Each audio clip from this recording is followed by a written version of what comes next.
good evening. Welcome to Chiller Night Theater. I am your guest host tonight, standing in for the infamous Jack Shadow. My name is Brian Hogue, and welcome to Chiller Night Theater. Tonight we'll be featuring the 1942 The Mad Monster. So, I hope you're all ready. I hope you're all set. A couple things before we begin.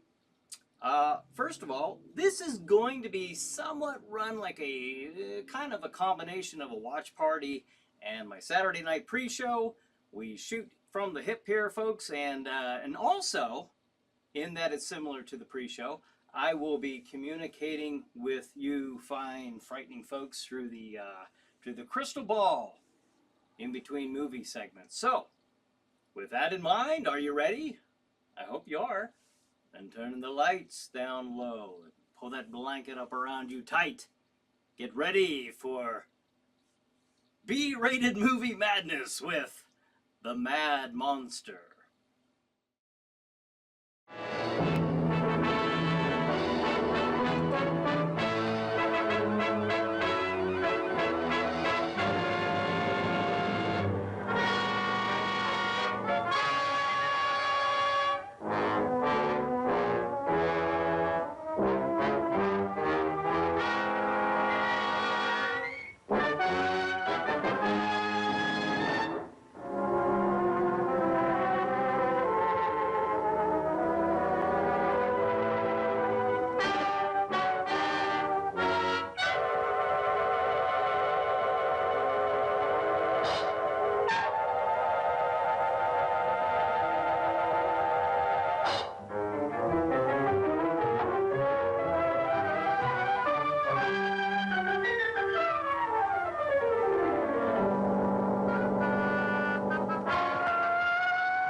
Yes, I know you'd like to join your fellows outside and howl at the moon. But you're serving a much better purpose.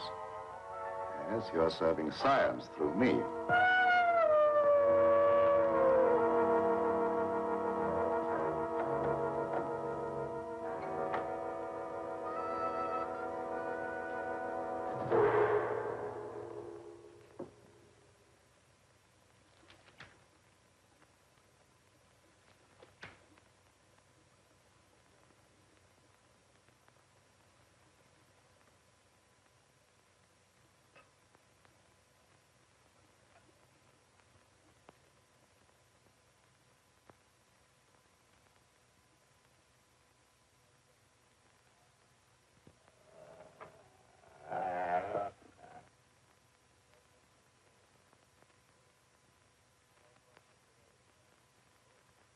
Are you quite comfortable, Petra?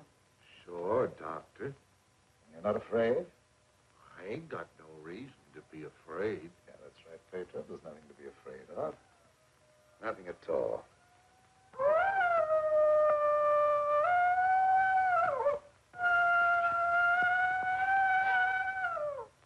There, did that hurt? No, that was just like a pin sticking me. How come I have to have these straps on, Doc? Well, you see, Petra, I'm trying a new formula. I wouldn't want you to make a sudden move and fall off the couch. Now, don't worry. It'll only be for a little while.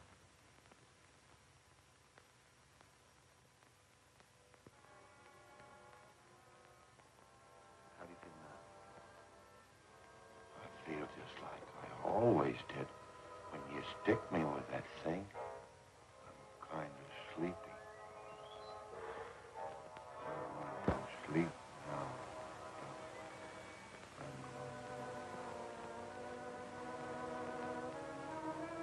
That's right.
Gentlemen, I wish you were here to see the proof of my claim. The transfusion of blood between different species is possible. A few moments ago, Petro was a man. A harmless, good-natured man. Look at him now.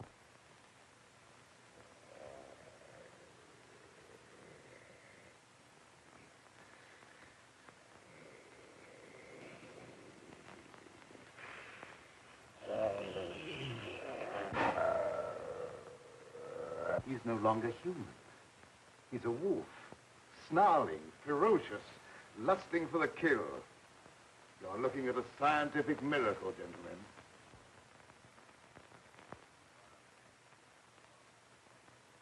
You're a madman, Cameron. Your claim is ridiculous. That's exactly what you said in the newspapers, isn't it, Professor Blaine? That I was a madman, not fit to occupy a science chair at the university. Perhaps you'll change your mind one day, soon, when Petro tears at your throat. Poppycock. You may laugh if you want to. But look.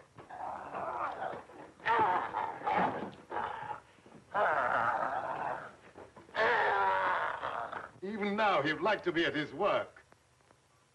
My catalytic agent has brought about a complete transition from man to wolf. Your crazy experiments are a disgrace to science. Yes. Those are the very words you used in denouncing me to the faculty. Professor Fitzgerald. Science. What do you know about science? You with your hidebound dogmas and shriveled mind that refuses to recognize progress. What has progress to do with your foolish tampering with nature? I'm glad you asked that question, Professor Hatfield. You also were one of those stupid fools who raised their voices against me. You're aware, of course, that this country is at war. That our armed forces are locked in combat with a savage horde who fight with fanatical fury. Well, that fanatical fury will avail them nothing when I place my new serum at the disposal of the War Department. Just picture, gentlemen, an army of wolfmen, fearless, raging, every man a snarling animal. My serum will make it possible to unloose millions of such animal men. Men who are governed by one collective thought, the animal lust to kill without regard to personal safety. Such an army will be invincible, gentlemen. Such an army will sweep everything before it. Your scheme is too utterly fantastic, Dr. Cameron. You're fools, all of you. Poor, blind fools, especially you, Dr. Warwick. Assuming that what you say is true, how would you control these wolfmen? I perfected an antidote that induces the return of immediate normalcy. And I suppose that it would be an easy matter to round up 1 million wild animals and administer an antidote. No, Cameron, you're mad. Stark, raving mad. And I, for one, am in favor of... Silence! I'm not interested in your imbecilic mouthings.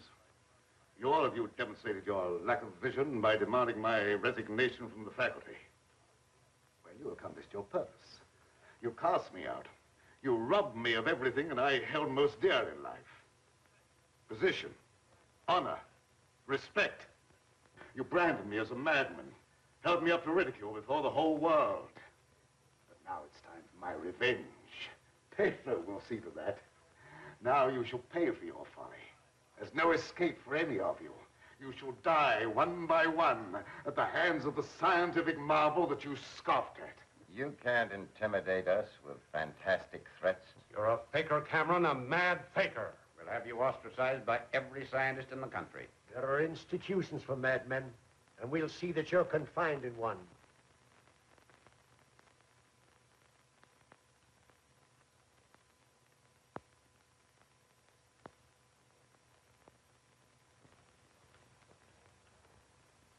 You will see, gentlemen. You will see.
How long have I been asleep?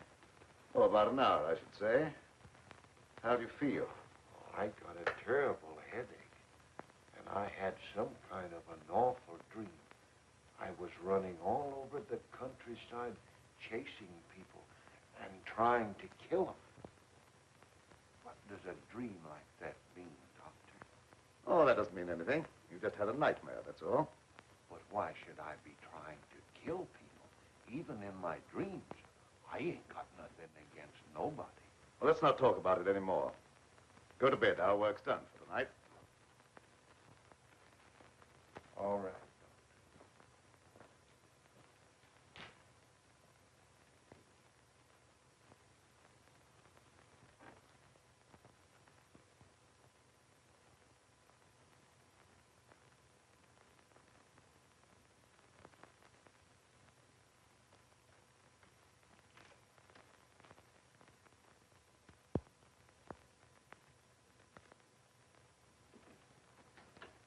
Evening, Miss Lenora. Good evening, Pedro. Well, Night Owl, I was just coming down to find out how much longer you're going to work. Do you realize how late it is? No, I didn't. I was so absorbed in my work. Oh, we done a lot of work tonight, and I slept almost an hour, and I had the awfulest dream. Go to bed, Pedro. Yes, sir, Doctor. Good night, Miss Lenora. Good night, Pedro. Dad, what kind of experiments are you doing that you need Pedro? Oh, he just helps me in the laboratory, moving the heavy things around. He's a very strong man, is Pedro. How much longer are we going to be here, Dad? Why? Because the place gets on my nerves. I hate it. Your hating it has nothing to do with being separated from that young reporter friend of yours, has it? It has. And I want to know when we're going back to the city. Very soon now, dear. My work's practically finished. What was that? What? Well, that noise. It sounded like a wild animal howling. And I heard the same thing last night. Oh, that's probably some dog in the neighborhood. Dogs do howl, you know. You mustn't let things like that upset you. Now, come along, dear. Even a scientist needs sound sleep. I shall sleep very soundly tonight.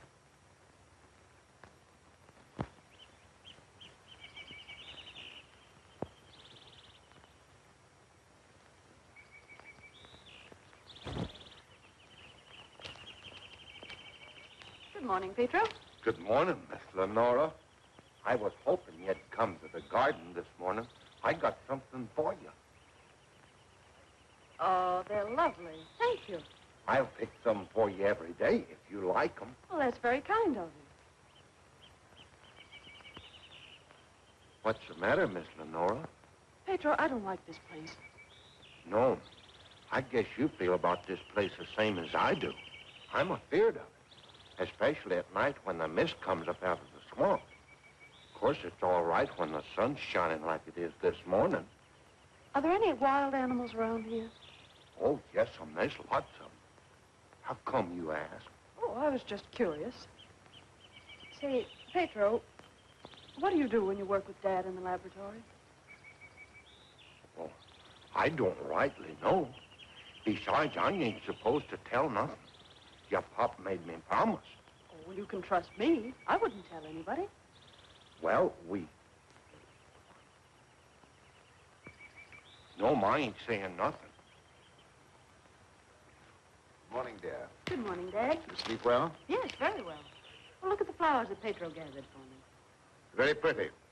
I'm afraid you'll have to give up your gardening for the time being, Pedro. I want you in the laboratory. But, Doc, if I don't keep at this stuff, how am I ever going to make it look pretty? And I like pretty things. We shall leave this place long before you're able to beautify it. Gardening really isn't very important. Come along with me.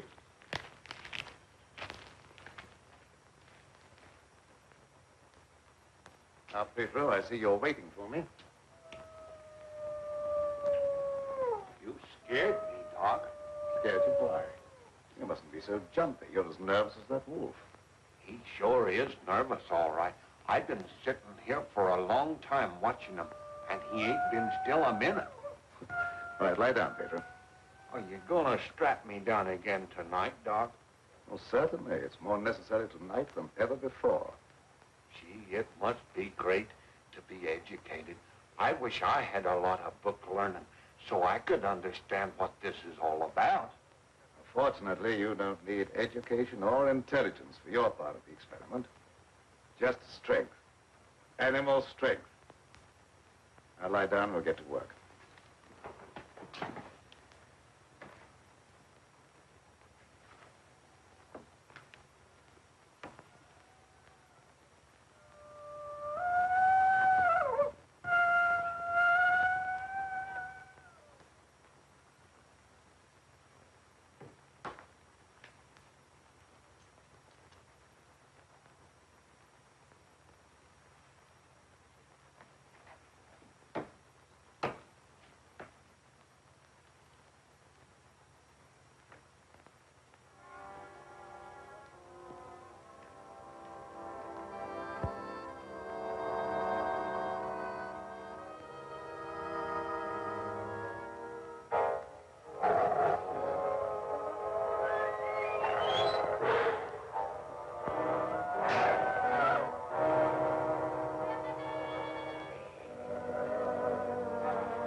All the animals are terrible nervous tonight for some reason or other.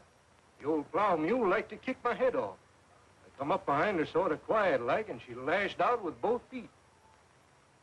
It's the devil mist in the swampland. I can smell evil in it. Oh, will you stop talking like that? I'm so nervous now I could scream. See, Mommy, I'm all ready. Oh, that's fine. Now you hop in bed. Can I put in my ball just for a little while? Well, just for a little while, but mind, if you ain't in bed by the time I do my dishes, I'm gonna tan you good. Don't worry, I'll be in bed and fast asleep by that time. Good night. Good night.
Shut the door, quick! I never seen anything so awful in my life. What are you talking about? Something took after me down in the swamp. What was it? I don't know whether it was a man, a beast, or old Satan himself. Have you been drinking? Not a drop, so help me. I let him have both barrels of my shotgun, but that ain't even slowed him down. No, you can't kill him nowhere, except with a silver bullet. I'm telling you, it was something awful.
Pedro! Lie down on that couch. Let go!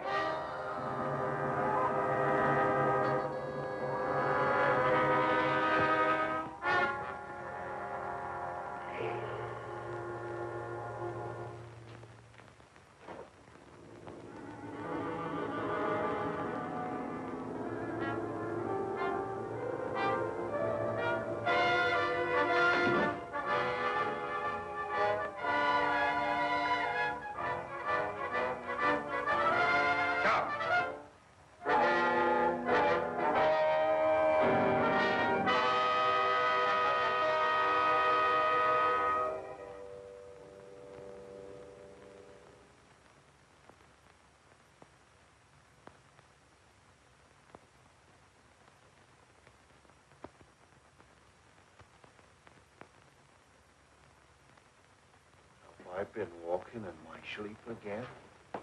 Yes, you have. You'd better go to bed. I'm sorry if I made a nuisance of myself.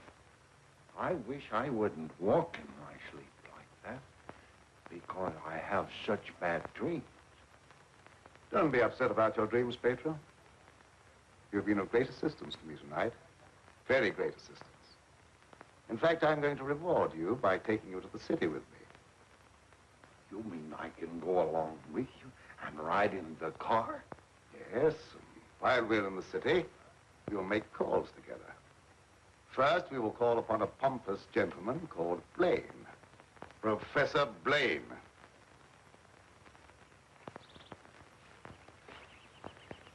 Good morning, Pedro. Good morning, Miss Lenora. Will you do me a favor? You know I'd do anything for you.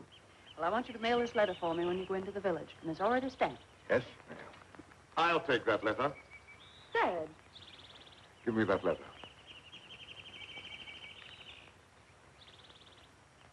So you couldn't wait till my work was finished. You felt you had to write to your reporter. Well, I just wanted to tell him that I was safe. If you remember, you made me go away without even saying goodbye. There was a reason for that, my dear, a very good reason. See anything of him? No. Not much use looking now. It's daylight, and he only prowls at night. Maybe he's seen something. Yeah, thanks for that. Good morning. Why all the armament? We're looking for a wild varmint what killed a little child. Been looking all night. You mean someone was killed by a wild animal? Yeah, my little girl. Oh, how terrible. How did it happen? It come in through the window. My wife said the window was closed, but she must have been mistaken. Didn't try to take the baby away or nothing. It just seemed to kill just for the love of killing. Did anyone see the animal? Jed Harper did. He said it walked on its hind legs like a man, but That don't make sense. I don't care whether it makes sense or not. I know what I seen. Come on, men, we got work to do.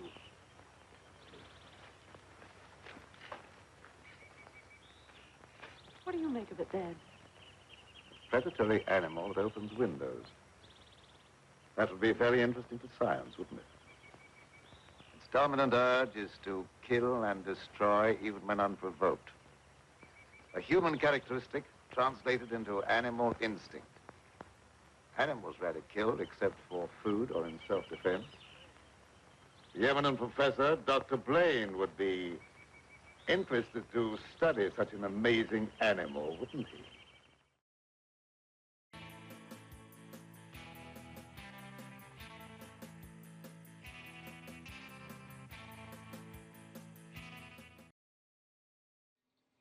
Okay, folks. What'd you think? Pretty good movie, huh? All right. Now Dr. Lorenzo Cameron, you know, the mad scientist guy, makes a chemically created Wolfman. Don't know how, but he does. And he wants to make an army. We saw him discuss that with his imaginary friends around the table earlier in the program. And he turns poor Petro into a Wolfman. And he's so much part of a Wolfman, or as a Wolfman, that you heard the old lady in the little building there. She actually said it takes a silver bullet to kill a Wolfman. I don't know if this one applies to this one exactly, but how would he have done that? How would he have done that? I don't know. It's interesting though, because the other bullets didn't kill him, so it must take silver. I'm not sure how a chemically induced Wolfman, I don't know how that works, but apparently it's working with this one. So it's like if he made a vampire, would it turn into a bat? I don't know. I don't know what the rules are here yet. But anyways, I hope you're enjoying it. Petro is played by Glenn Strange. Glenn Strange, 6'6". Glenn Strange. He was the guy who played Frankenstein's monster. Remember that? Now, we've been talking about these old Chiller movies, the old Universals, on the pre-shows on Saturday nights. But remember this? I don't know if you quite remember the image of he kind of has that frowny look. Boris Karloff was the best Frankenstein monster, and in my opinion, acting wise, but I think Glenn Strange was definitely the creepiest looking Frankenstein's monster, my opinion. Glenn played the monster in House of Frankenstein, House of Dracula, and Abbott and Costello Meet Frankenstein. He was in tons of westerns over the years, over his acting career. He played Sam the bartender in Gunsmoke, and one of my personal favorites, he played Butch Cavendish in the Lone Ranger series with Clayton Moore and Chief Silverhill. So, in a way, you know, Butch actually created the Lone Ranger. I won't get off on the Lone Ranger, but just wanted you to know, because I did. All right, now, what I'm going to do now, I will check in with you Chiller Maniacs using the crystal ball here and see what's going on. All right, Cassandra says, hi everyone. Hey Cassandra, thanks for joining us. Brian says, hello all. Hey Brian, thanks for joining us. Tom says, wow, the story is very close to the Devil Bat. Zuko plays almost the exact same character. Yes, and I'll touch more on that after the next segment. But you're right, you're absolutely right. Tom says, maybe it's a take on an aluminum bullet these days. It's almost more expensive than silver. Right. Who knows? I'm just curious how he managed to make that. How he managed to fit that in a serum. I don't know. Diana says, hi, everybody. Doc Dredd says, hi, Dana. Doc Dredd says, looking snazzy, Brian. Why, thank you. This is, Doc, this is my chiller attire for the night. My evening wear here in Castle Shadow. All right. David says, this movie was filmed in 5 days. Very cool. Jeremy says he gives it a thumbs up. filmed in 5 days, released in 1942, and it is a good movie. Now, I told you during the chats, obviously our TV viewers won't see this, but during the chats, I mentioned how actually there's a lot to be said about this movie, and I'm trying to hold some of it for the next segment. So maybe we'll just do that. Let's get back to The Mad Monster, starring George Zucco and Glenn Strange. All right, hey, see you next time around.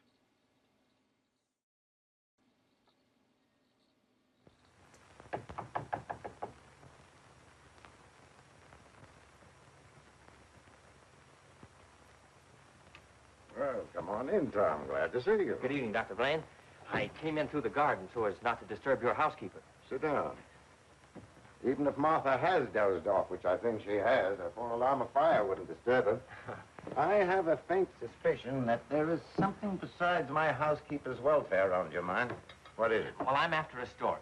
Well, quite a normal pursuit for a newspaperman. An AP dispatch from Ashton down in the swamp country tells about a child being killed by a wild animal. Well, that's a tragic thing. Yes, a neighboring farmer saw the brute and swears that it traveled at a terrific speed on its two hind legs.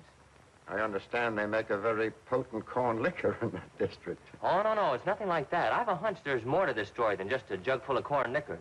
I hope that you could give me an angle I could work into a Sunday feature. I don't know what you mean by an angle. The possibility of the survival in the depths of the swamp of some of those overgrown lizards that used to be head men on Earth. I understand they traveled around on their hind legs and made our present-day public enemies look like horticultural specimens. No, I'm sorry, Tom. I can't lend myself to that sort of sensationalism. True science, the search for knowledge, is on a far higher plane than that. It is worthy of being treated with dignity. And I feel that I owe an obligation to the people who respect my opinion. Your angle, as you call it, on prehistoric lizards is utterly fantastic. I'm sorry. I didn't know I was getting into such deep water. Well, I'll hang my head in shame and slink away. No harm's done. Don't take it so to heart. Put your feet up on the desk and stay for a while. Well, I can't now. I've got to get back to the office. But I'll drop around again. Thanks very much for the information. I didn't give you very much. See you again, boy.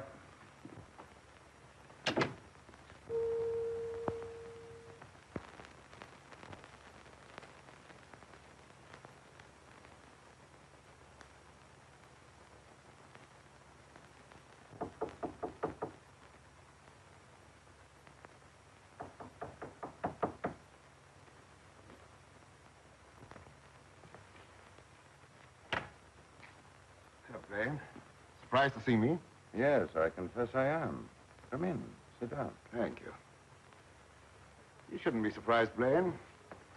I told you that I'd come back when I could prove my theory to your complete satisfaction. You say you've proven that wild theory? But I'm here. You don't think I enjoyed your comments so much that I came back merely to hear you repeat them? Any comments I made were an expression of honest opinion. I will retract any statement proven to be untrue. Do you think that will cancel your obligation? Do you think a retraction will pay me for the humiliation of being held up to public ridicule, for having my scientific reputation blasted, for being forced to resign from an honorable position? I deeply regret any possible injustice, but my rejection of your theory was not intended as a personal persecution. I'm sorry. I apologize, Dr. Blaine. I suppose we're all prone at times to lose sight of the true perspective. Well, let's say no more about it. I'll gladly consider anything in support of your theory. I'm not asking you to take my word for anything. Just to believe the evidence of your own eyes. Petro.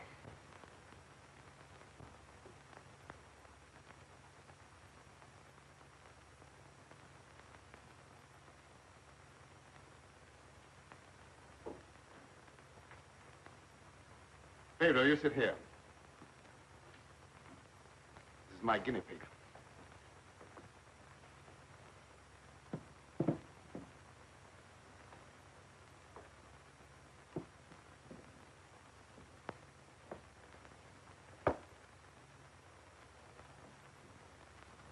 You're aware of the nature of this experiment? We've been doing this a long time.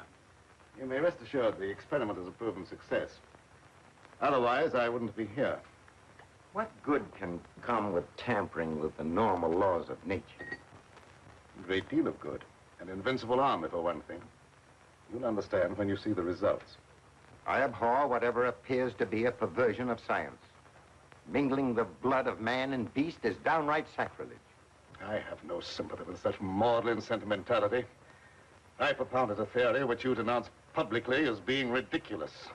The result of a disordered mind. Are you trying to squirm out of facing the possibility that you may be wrong? Not at all. I will cooperate in any way possible. That's just what I wanted to hear. I've given him one injection to prepare his blood for the transfusion. He'll need another in exactly 20 minutes.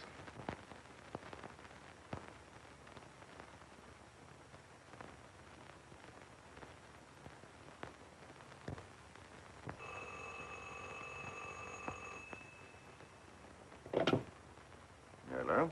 Is this Magnolia 37136? I'd like to speak to Dr. Lorenzo Cameron, please. Just a moment, please. It's for you, Cameron. For me? Hello? Oh, is that you, dear? You asked me to call you and find out if you're returning tonight. It's all right. I'll be over as soon as I can. Goodbye. Goodbye. It's my daughter with some friends. I'll have to go in and get her. I shan't be long. What about the second injection? You said it had to be given in 20 minutes. Oh, yes, the injection. I may be able to make it. If not, I wonder, Doctor, whether you'd do it for me. Why, yes, I guess so. That's very, very kind of you. Pedro, you stay here and don't bother Dr. Blaine. No, sir, I won't bother. Of course, it's quite possible, Doctor, if I don't get back, that you could ensure the failure of this demonstration by forgetting the injection. I'll have to take that chance. Don't worry. Even if I lacked a sense of honor, pride would hardly allow me to stoop to such a level. I shall give him the injection if you're not here by 12. At 12, precisely.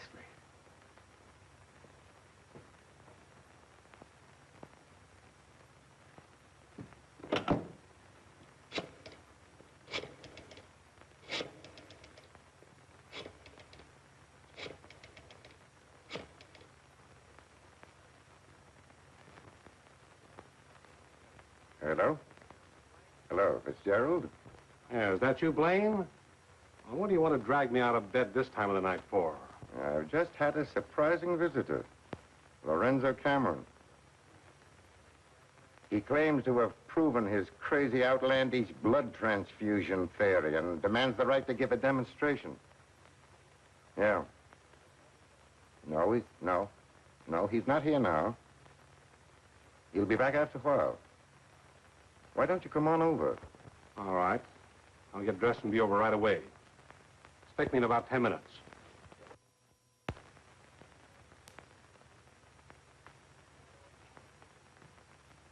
Are you at all familiar with the work Dr. Cameron is doing?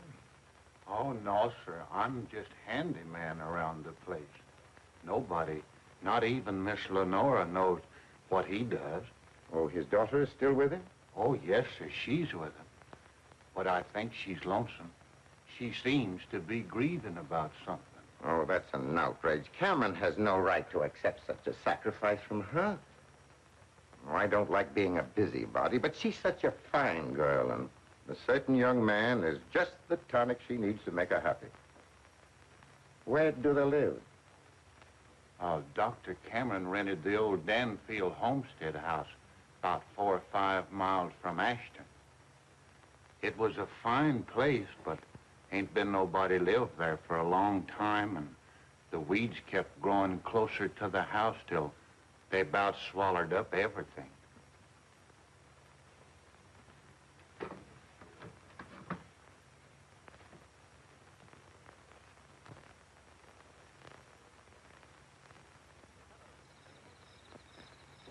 Oh, hello, Fitzgerald. Oh, Dr. Cameron, I heard you were back in town.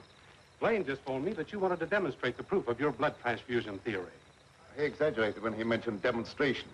I told him I could prove my claim. But I don't think Professor Blaine is in a cooperative frame of mind. That's why I came to you. What do you want me to do? I'd like you to be present when I talk to him. All right. I'll take a walk over with you. You know, I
heartily disapprove of the nature of this experiment, but my promise to Dr. Cameron leaves me no alternative. Sure. Roll up your sleeves.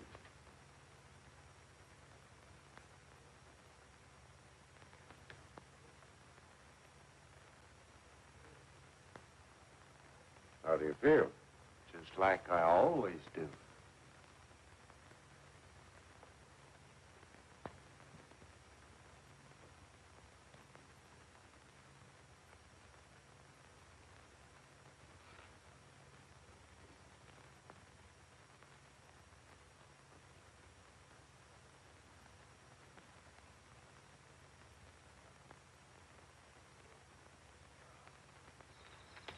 Well, here we are. Oh. something wrong? Just a little heart trouble. Nothing serious, but distressing at times. I'll be all right after I rest a minute.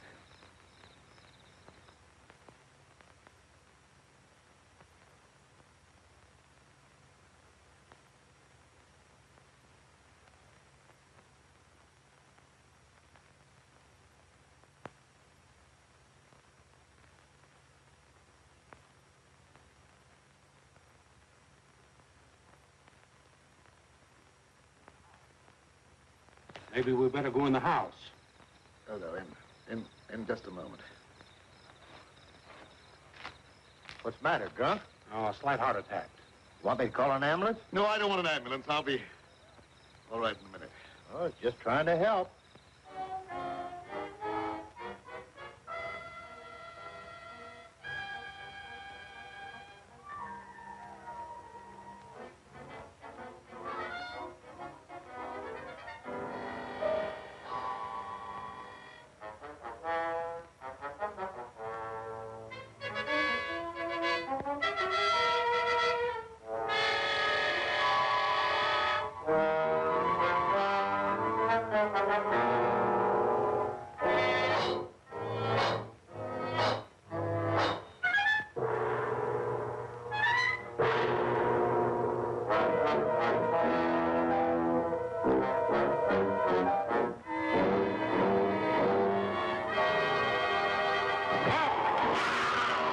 What's that?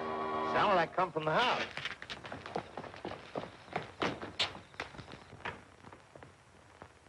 Come on in here. There's something wrong.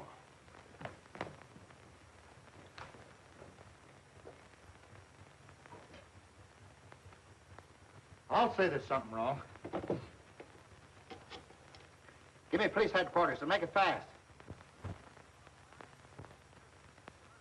Hello, Sarge. This is Dugan. I got a murder on my beat. Right away.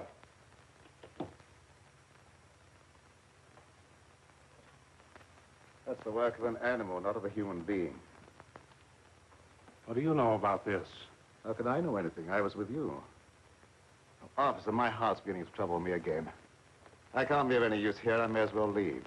Sure, go ahead. I can't pretend to feel any great sorrow. But then my feelings are of no importance one way or the other. Good night.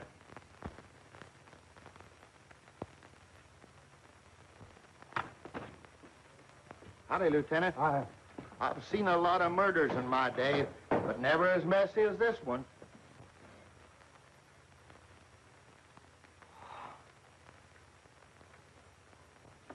This should make a gory enough story for your paper. This is more than just a story to me. He was my friend. There was a couple of college professors arguing outside and using a lot of big words. They followed me in here, and I heard one of them say that some kind of a dangerous animal done this killing. Well, how could a dangerous animal be roaming around the city? Well, I don't know. Guess he got away from a zoo or a circus or something. I'll check on that angle.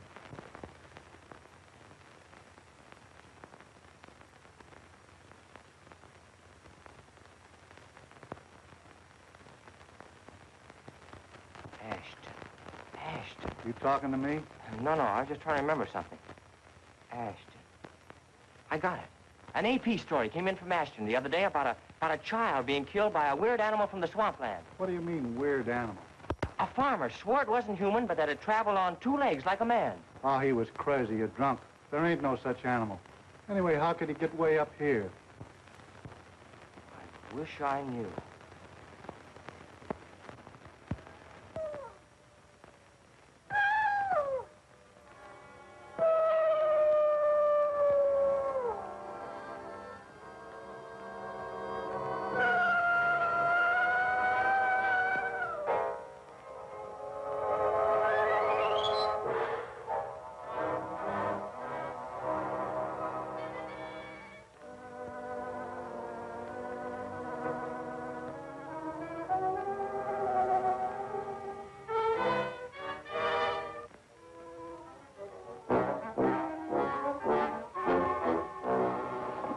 Petro, you startled me. Oh, what's the matter? Why do you stare at me like that? I don't know, Miss Lenore. I feel funny. I smell something in the mist coming up out of the swamp. It's like a voice talking to me, telling me to do something. Something terrible. Oh, but that isn't real. That's just your imagination. You mustn't pay any attention to what that voice seems to be saying. Pedro! What are you doing here? Go to your room. You've no right in this part of the house. Get out! Immediately! Wake up! You're dreaming.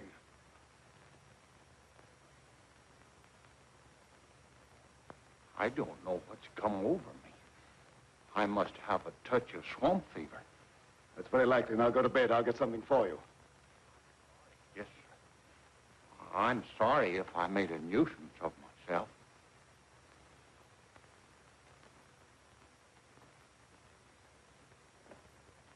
Dad, what happened to Petro? I'm terribly afraid. There's nothing to be afraid of, dear. He just had a touch of fever, that's all. Oh, that was more than fever. Why, his eyes were the eyes of a wild beast. He was possessed by a demon. Now, dear, you know there's no such thing as being possessed by a demon. That's ignorant superstition. Well, I don't care what you call it, Dad. But there's something here that's evil. It's real, and I can feel it. And I'm afraid. Dad, I can't stand it here any longer. Let's get away. I can't go now, dear. I must wait till my work's finished. Pull yourself together, dear. Oh, I won't be silly anymore. Nothing must interfere with your work.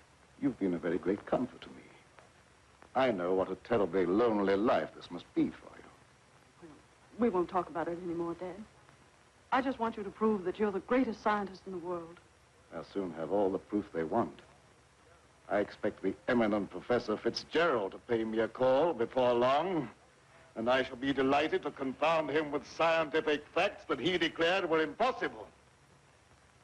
Now you go to bed, dear, huh? And have a good night's rest. Good night, dear. I'll look after Petro. Good night, Dad.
Dr. Cameron. So, you're the owner of this haunted castle. What do you mean, haunted castle? Well, maybe I did just have the jitters, but I thought something was prowling around out there. Did you see anything? No, not even positive I heard anything. Just a feeling. That's not very definite, is it? Tom!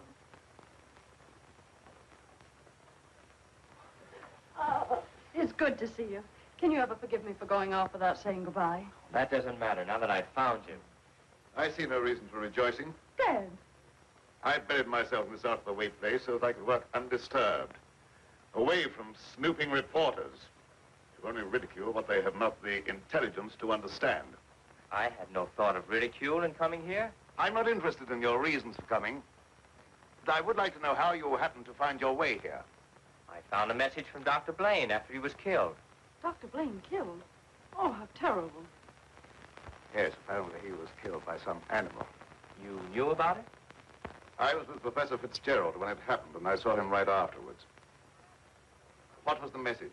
A memorandum to tell me about this old plantation. So he meant to betray my confidence, just as he did before. Well, I don't believe Dr. Blaine had any such thought in mind. I don't care what you profess to believe.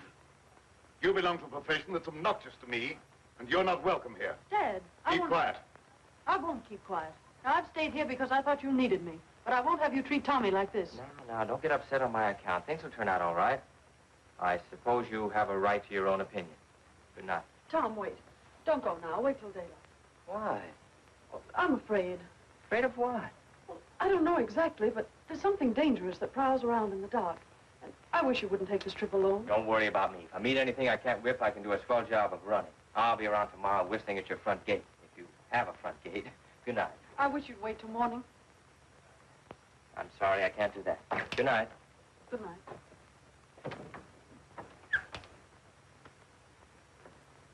Ed, if anything happens to him, I'll never forgive you. He had no business to come here. I'm not responsible for his welfare.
Howdy. Sorry to bother you this time of night, but I've lost my way. Come on in. Sit down. You're a fool to be traveling around by yourself at night like this when the mist comes up from the swampland. Oh, you mean the mysterious night prowler that's got everyone's imagination working overtime? That ain't imagination with me, mister. That thing killed my little girl. Sorry, I wouldn't have joked if I'd known. It scared Jed Harper so bad, he went and got religion. Well, say, can you give me some facts about this killer? What does it look like? No one can tell you that for sure, mister.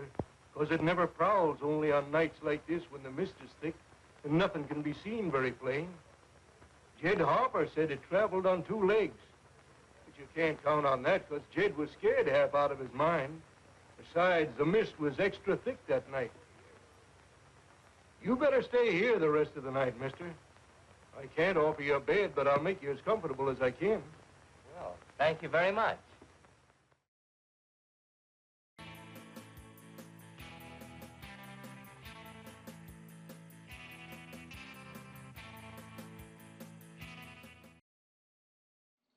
All right, folks, we are back. How are you enjoying I almost said the devil bat, the mad monster. Well, I mean, listen to this. Now, the reason I had Devil Bat on my mind, besides the fact that we're chatting about it here in the Crystal Ball, you chiller maniacs, this was released, The Mad Monster, in 1942. It was released as a double feature along with, you guessed it, The Devil Bat. Now, both movies are, they're pretty similar. The demented doctor creates a monstrosity which does his bidding. In The Devil Bat, it was Bela Lugosi, you know, and he, of course, makes these oversized bats and sends them off to kill those who have wronged him in the past. So, in this movie, obviously, we are witnessing the crazy doctor sending poor Pedro out as a wolfman to kill off the professors who apparently, in his mind, have done him wrong in the past, one by one. So, very similar plot, obviously, and I just can't get over this idea that these doctors are going through all this trouble. You know, get a gun, hire a hitman. You know, they are accomplishing amazing feats of science. I will give them credit for that, but you know, they seem a little really odd with their path of carrying this out. So we'll talk about that here in just a second. But Pedro, played by Glenn Strange. We've been chatting about Glenn during the movie. I mentioned, of course, that he played Frankenstein's monster, along with a slew of other characters over his long career, very successful career, I might add. But he's a good man. He's a good man. He's starting to realize that these visions, these bad dreams, there's something to them, and he's fighting this ugliness, this demon within him that he has through no fault of his own, other than just being naive and not just, you know, intelligent enough to really see the deception on the doctor's part. So when you're a kid, you know, you think, oh, that'd be, you know, great to be a wolf man or the Hulk or something, some kind of creature, you know, you can transform into. Unfortunately, these are beasts that the other side that doesn't, you have no control over, or barely any memory, like the Wolfman, you know, with Lon Chaney Jr., of course. It's pretty fitting to compare the two. It's more of an addiction, you know, what that would feel like to be addicted to something. You know, every time you slip, you know, you lose a little bit more of your humanity. So I feel for Pedro. Hope things work out for him. You never know, but I'm really rooting for the guy. Hope you are too. But the evil doctor, I mentioned him, Dr. Cameron, is played by George Zucco. Now, we've been mentioning George in the chatting here that I can see by using the crystal ball. George, he's been in a lot of movies over the years. He's been in various Sherlock Holmes movies with Basil Rathbone. He played the doctor, you know, his nemesis, Dr. Mauritia, or I'm trying to think of Moriarty. I'm trying. The name escapes me. I don't know why. But anyways, he's played the high priest guy on the Universal Mummy movies, The Mummy's Hand, The Mummy's Ghost, The Mummy's Tomb. This is a good movie too, by the way. The Mummy's Hand. With Tom Tyler. Check it out if you ever get a chance. I've mentioned this before, but this has a unique effect where they blacken out Tom Tyler, who plays the mummy. They blacken out his eyes. So he just looks very, very dead and very creepy throughout the movie. So check that one out. And of course, the other ones, The Mummy's Tomb, The Mummy's Ghost, star Lon Chaney Jr. So. George also played in House of Frankenstein. I just showed that movie with the other break that we did, featuring Glenn Strange as the monster. He played a Professor Lampooni or something like that. I can't remember the name, but I know he had a very small part in the movie. And so there you have it. They've been together in a movie in the past, or I'm trying to think, was that before 1942 or after? I don't know, but I'm sure Google does. However, let's check out the crystal ball and see what you chiller maniacs are saying. Let's see. Cool World Order says the Mad Monster versus the Devil Bat. How's that for a main event? Oh, that would be pretty cool. Hey, you know what? And to make it a little bit, the managers would be Bela Lugosi's doctor in the Devil Bat, and this doctor here, this Dr. Cameron, or is that his name? Yeah, Dr. Cameron. So could have them managing their monstrosities. Let's see. Cool World Order says, call the dog catcher. Tom says, yeah, Brian should have showed them both back to back as a double feature. I should have. Maybe I'll arrange that one of these nights on Stream TV. Glam says, would be something to have them team up to have both air and ground assault. That's true. That's true. Yeah. Remember the Devil Bat, though, how cool that movie was? When it flies, somebody dies. Wonder what the little catchphrase would be here. Glam says, his clothes seem to do pretty well during all these changes. Yeah, yeah. As did Lon Chaney's. And how did that happen? Lon Chaney's shoes would disappear and come back, and I don't know. Yeah, but the clothes seem to hold up pretty well in these movies. Tom Paisley says, Lon Chaney Jr. called. He wants his roles back. Let's see. All right, some salutations being exchanged there in the world of chat, of chiller chat, I guess we call it. All right, folks. Now here we go. Off to the terrifying, thrilling conclusion of The Mad Monster.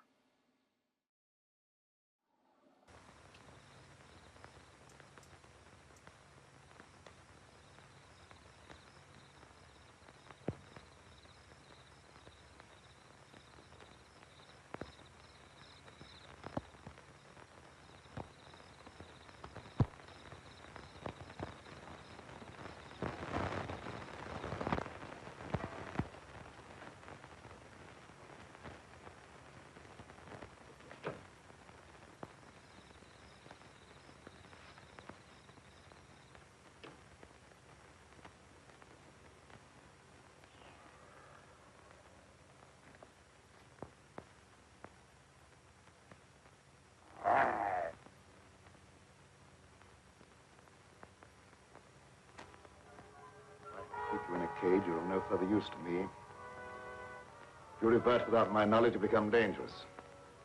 I hadn't thought of that possibility. On your couch, Pedro. Down!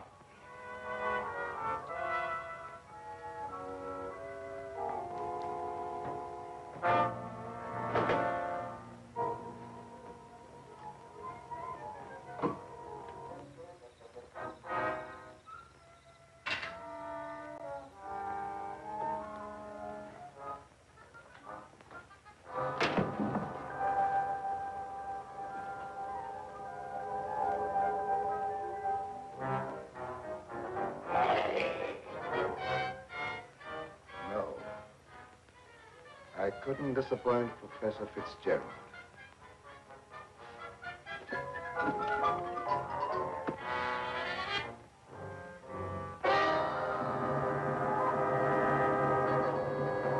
Get down, people. Down.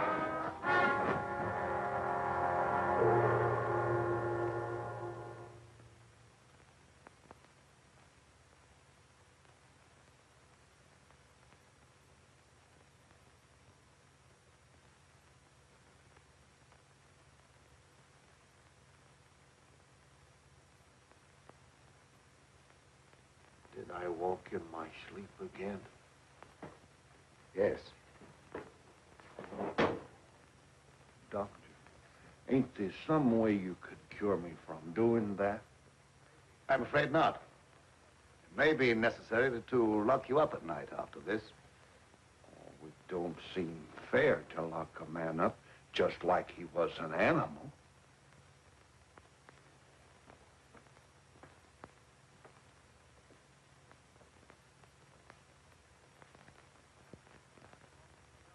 Seth Appleton started home with the jug under his arm last night. They found him in the swamp this morning. He'll never lift another jug. Was he murdered? Yep. And he weren't a pretty sight to look at, neither. There must be some natural explanation for this thing you're talking about. It's a werewolf. You can't kill him no way except by a silver bullet. I can't see myself giving that story to the city editor. He told me right out of my ear. That killer ain't human. You'd know that from one look at the body. I saw a victim of just such an attack. I wonder if there could be a possibility of any connection between them. I've been telling you all along. It's a form of a human who sold his soul to the devil. In the light of day, he walked like any other man on the earth. At night, he takes on the form of a wolf. Then you never heard of any killings by strange animals around here until recently? Why does he keep asking me all them questions? Oh, all newspaper men are like that. He doesn't mean anything by it. Well, you go ahead. He won't bother you anymore. Yes,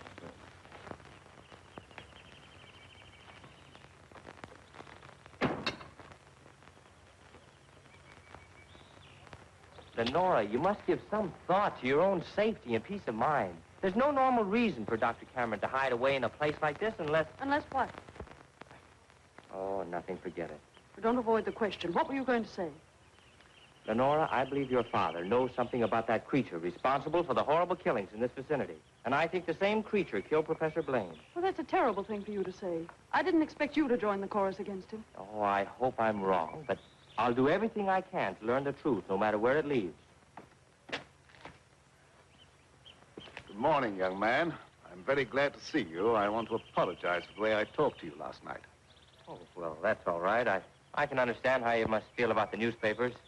I didn't, what do you call, hang on to their punches. Pull their punches. I know, they gave you quite a ride. But I didn't write any of that stuff. Oh, I know. That's why I'm so sorry the way I received you. If you're interested in scientific research, I'd be glad sometime to show you what I've accomplished. Well, thanks, Doc. That's very nice. Now, if you'll pardon me, I'll leave Lenora to entertain you. Okay. That doesn't sound as if he has a secret to hide, does it? Why, no. And I never before was so glad to be wrong.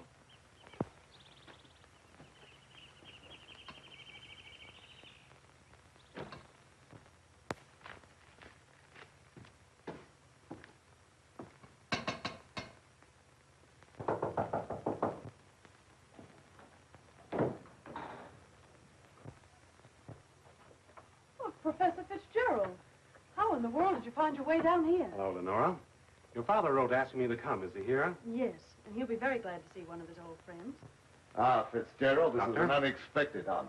I hardly dared hope that you'd accept my invitation. Well, if you've made a worthwhile scientific discovery, I want to be the first to congratulate you. I shall be delighted to give you that opportunity. Well, the things that you two have to talk over are way over my head, so I'll leave you alone. Oh, now, don't run away. I promise to limit myself to words of 2 syllables. That'll take all the fun out of the discussion. I'll see you after a while. Thanks. Shall we go into the lab? You wish? You're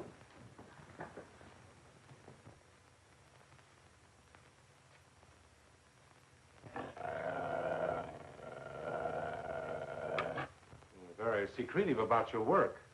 I have to be to keep out intruders. You seem to be excellently equipped. Now, good tools are the first requisite of good work. Sit down, much, Professor. Thanks.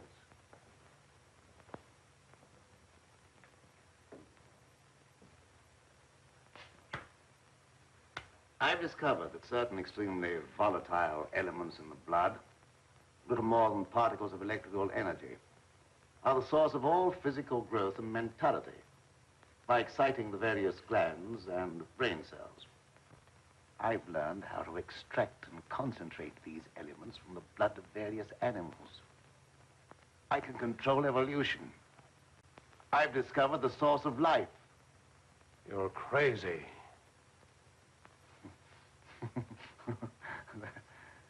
That has a familiar ring. You told the newspapers I was crazy once, didn't you? I didn't know that you invited me here to reopen an old controversy that was very disagreeable to all concerned.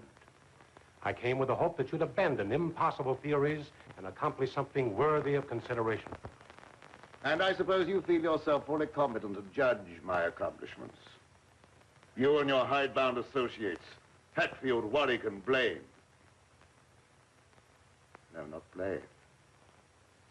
He no longer is passing judgment on my sanity. I believe you know something about Blaine's death. You were at his house. But you talked to him on the telephone before I came to your house. Did he say then that he was in any danger of losing his life? No. Nothing threatened him at that time. And I was with you when he was killed. You pride yourself on not indulging in fantastic theories. What proof have you that I was in any way implicated in Blaine's death?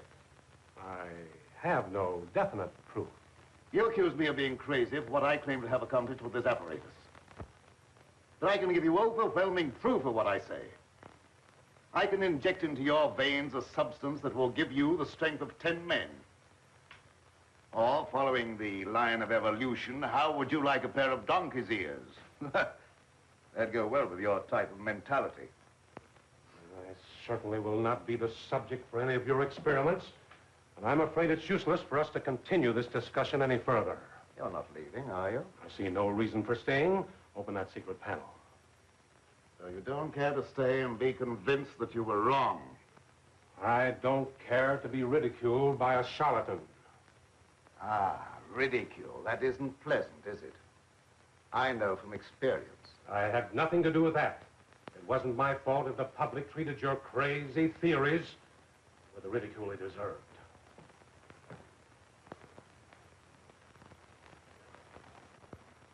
Fitzgerald. Well? Would you do me a favor? What is it? I have to send my hired man into town. Would you mind taking him with you? All right. I can do that without any trouble. Oh, thank you so much. If you'll wait at the car, I'll send him out to you in a few minutes.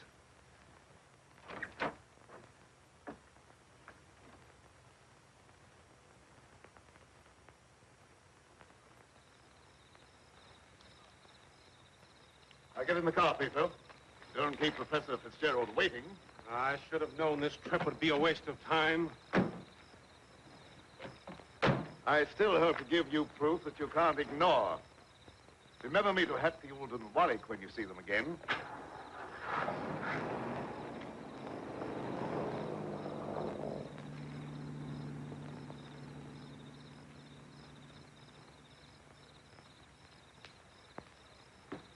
Why did Professor Fitzgerald leave so soon? He wasn't impressed by the possibilities of my line of research. Oh, well, don't be disappointed. There's no credit to his intelligence. You're a great scientist, and someday you're going to startle the world. You're right, dear. I'll startle the world.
Hey, that sounded like it came from over there.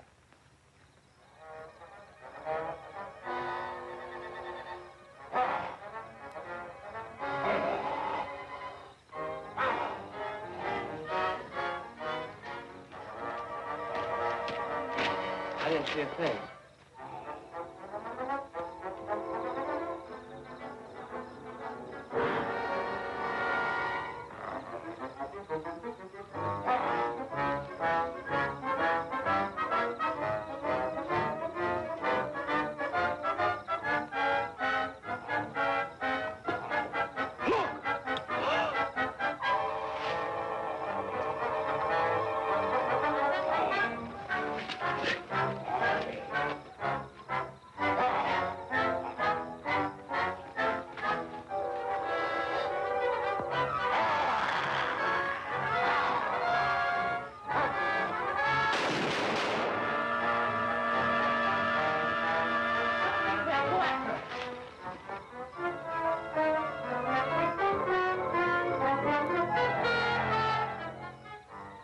Professor Fitzgerald. Is he dead? He's still alive, but unconscious. Where can we take him? You can take him over to my place, but the old Danfield house is handier. We'll take him there. I don't know how badly he's hurt. When do you men go for a doctor? Come on, give me a hand. Take it easy, fellas.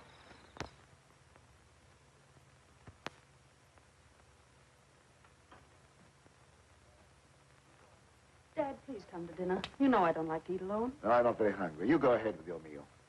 Are you feeling discouraged because Professor Fitzgerald was unsympathetic? Fitzgerald's opinion is of very little value. Killer again. I'll answer the door.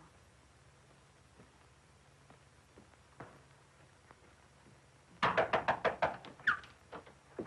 on in. Tom, what happened? I found Professor Fitzgerald badly hurt. Oh, bring him in. Take him upstairs.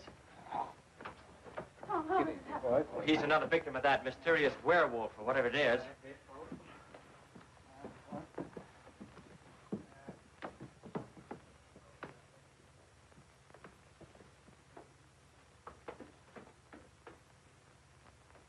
In here.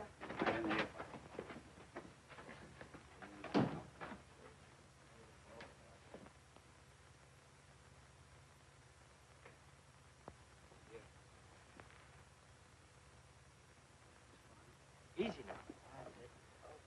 Get his head up there. Yes. One of the men went after a doctor. He should be here before long. There's nothing more we can do here, so we'll keep hunting for that killer. You don't need to come down with us, ma'am. We can find our way out. Good evening, sir. That devil got another victim. Yes, so I see.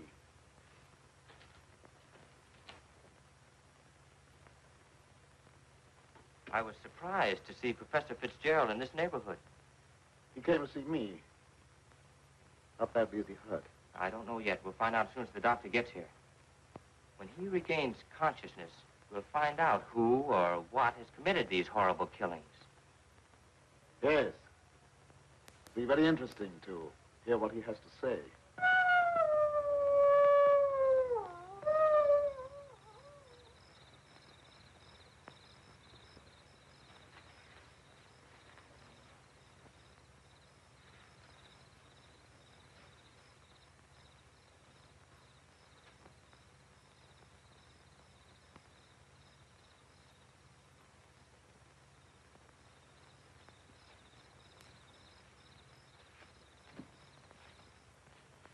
Since this awful thing happened to him, I can't feel any resentment over the way he treated you.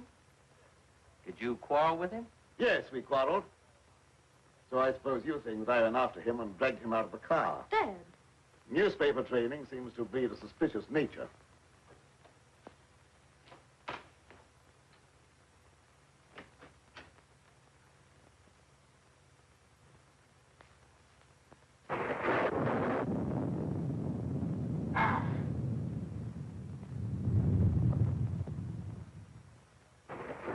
I wish you wouldn't try to antagonize him. I wasn't trying to antagonize him. He didn't give me a chance to finish.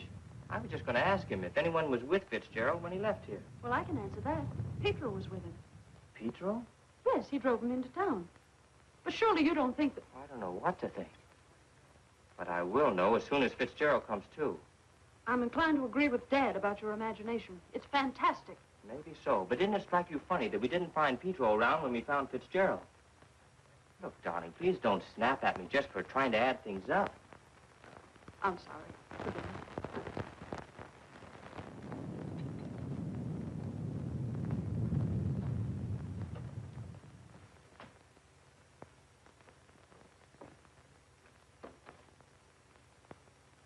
He's still unconscious. Oh, he must regain consciousness, even if only for a few minutes. So much depends upon it. That must be the doctor. Well, I'll go down with you.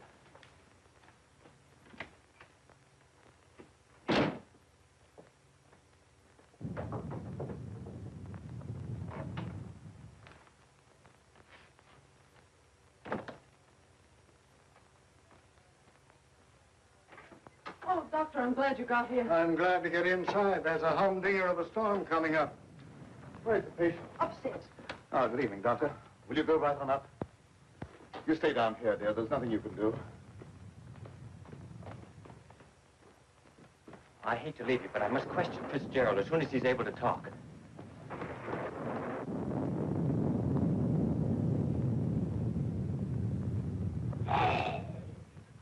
Reckon it's a little late for me to help.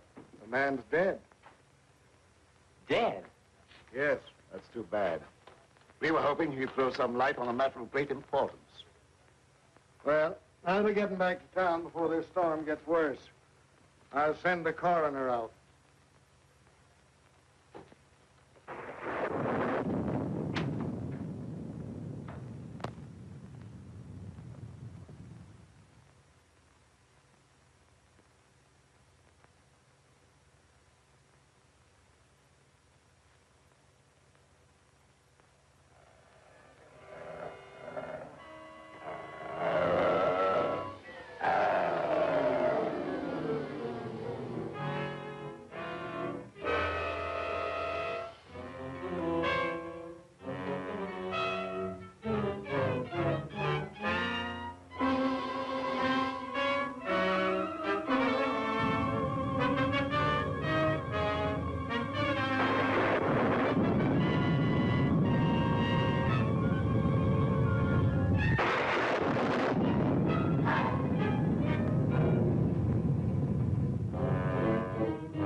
Good night, Doctor.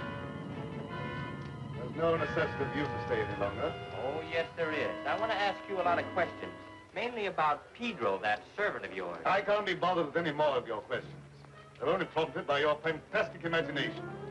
I must ask you to leave at once. Wait, you'll do some more talking, whether you like it or not. You're making yourself very unpleasant. I haven't even started yet to be unpleasant. If my hunch is correct, I'll prove you guilty of murder. And in the meantime, I'll get Lenora out of this madhouse. You will prove nothing. My daughter stays here with me.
Pedro!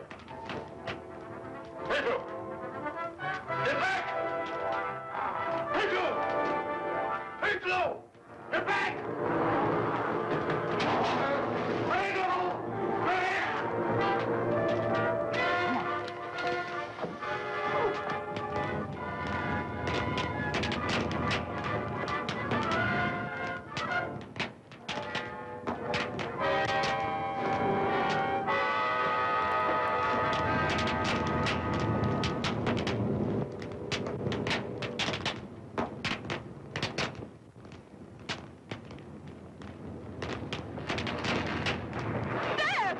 Oh, you wait here. I'll go get him.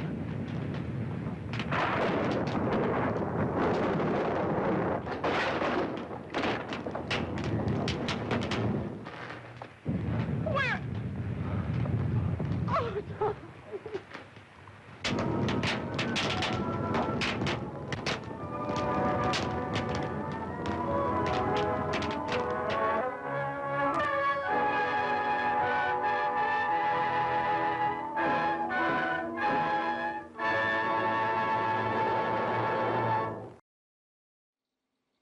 Well, there you have it. There you have it, folks. Here we are at the end. And congratulations are definitely in order. We all made it. And that hasn't always been the case. As you well know, a lot of you viewers, this is quite an accomplishment. A good one at that. We didn't make it through the last couple movies. So here we are. We made it to the end. So I hope you enjoyed that movie. And it had kind of that, well, I think Tom, I believe, made the comparison to the ending of The Mummy's Hand. It had that kind of, the Frankenstein ending, type of ending. The monster turns on the creator, making the devil bat. But it was a good movie. Hope you enjoyed it. I certainly did. Come on back next week and we'll have another movie.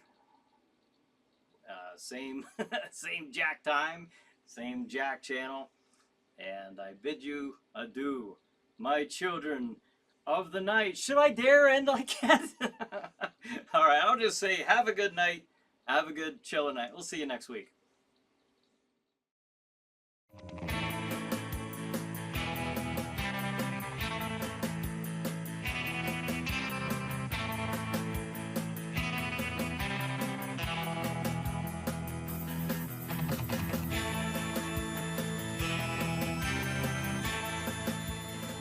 How many times do I have to tell you, just because something isn't good doesn't mean it's bad?